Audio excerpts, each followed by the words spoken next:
आजादी के इतने दशकों के बाद आज देश में कोई भी गरीब है तो उसके लिए अगर गुनहगार कोई है तो सिर्फ और सिर्फ कांग्रेस है।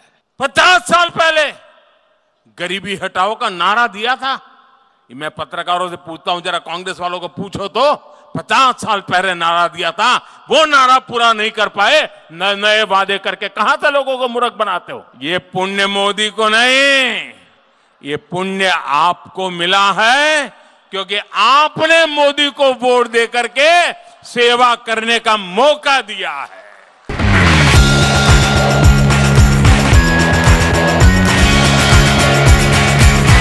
मेरे परिवारजनों, आजादी के इतने दशकों के बाद आज देश में कोई भी गरीब है तो उसके लिए अगर गुनहगार कोई है तो सिर्फ और सिर्फ कांग्रेस है।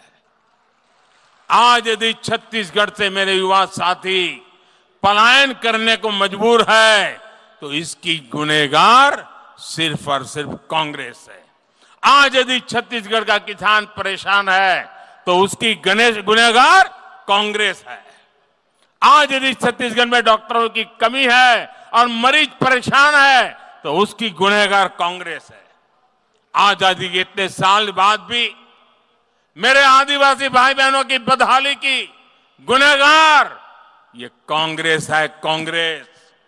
ये कांग्रेस है जिसने इतने साल देश भर में सरकार चलाई।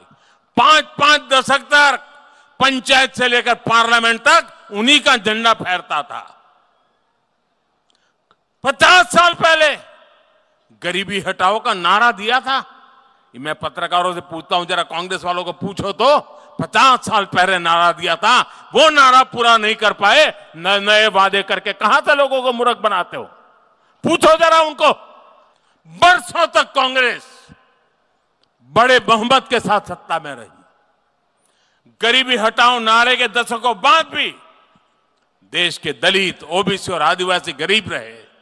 इसकी गुनहगार सिर्फ और सिर्फ कांग्रेस पार्टी है, क्योंकि उसे मालूम था कि लोगों को मूर्ख बनाया करके हम अपना गाड़ी चला लेंगे। ये भाजपा सरकार ही है जिसने अपने सेवा काल में गरीब के सशक्तिकरण के लिए काम किया। 2014 में पूर्ण बहुमत के साथ केंद्र में भाजपा सरकार आई और सिर्फ 5 वर्ष में ही 13.5 करोड़ लोग गरीबी से बाहर आए हैं।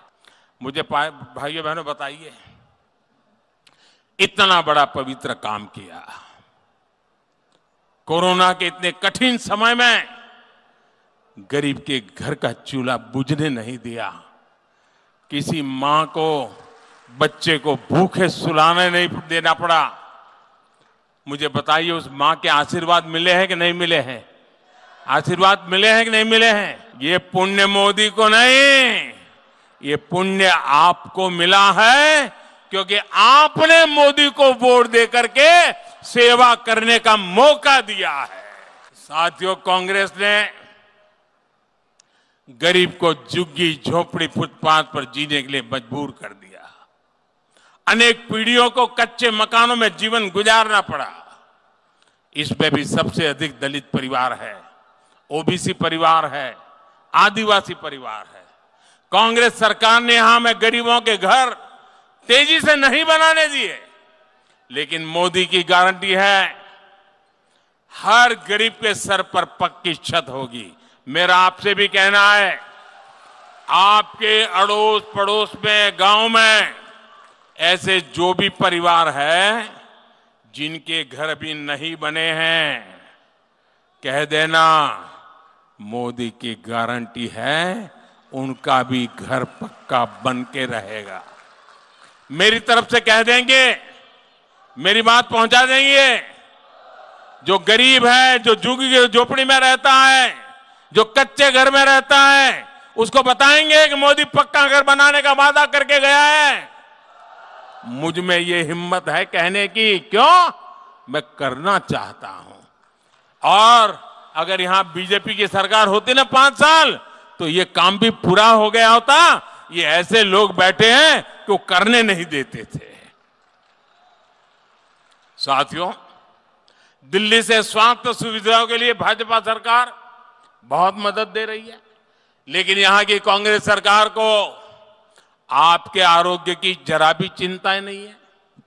त्योहार के मौसम में भी आप देखते हैं कि दुकानदार, हमने देखा है हमेशा दुकानदार अपने सामान पर छूट रखता है, 10% डिस्काउंट, 15% डिस्काउंट, 20% डिस्काउंट। और जहां हमारी माताएं बहनें खरीदनी जाती है ना, वहां तो बड़े अक्षर से मेन चीज यही लिखते हैं कि साड़ी में 20% डिस्काउंट। ऐसा करते हैं ना। लेकिन ये भी सच्चाई है, 80% डिस्काउंट कोई नहीं देता है, 80% छूट कोई नहीं देता है। लेकिन ये मोदी है जो जन औषधि केंद्र खोल रही है, और उसमें दवाई जो खरीदने जाता है उसे मोदी 80% छूट देता है। 100 रुपये की दवा 20 रुपये में देता है। जिस घर में बुजुर्ग मां बाप हो, डायबिटीज जैसी बीमारी हो, महीने भर में 800-1000 रुपये की दवाई लानी पड़ती हो, उसको 20, 30, 40 रुपये में काम निपट जाता है, उसके पैसे बच जाते हैं, तो अपने बच्चों को वो अच्छे कपड़े, दूध, खाना अच्छा खिला सकता है। आपके हिस्से का जो बाकी पैसा भरना होता है तो वो भारत सरकार खुद भरती है। साथियों, आप फर्क देखिए, एक प्रधानमंत्री हुआ करते थे राजीव गांधी, जिन्होंने घोषित किया था, खुद कहते थे कि उनके राज्य में 100 रुपया दिल्ली से निकलता है तो जनता के पास सिर्फ 15 रुपया पहुंचता है, खुद ने कहा था। और ऊपर से नीचे उन्हीं की सरकार थी, और कोई नहीं था बीच में।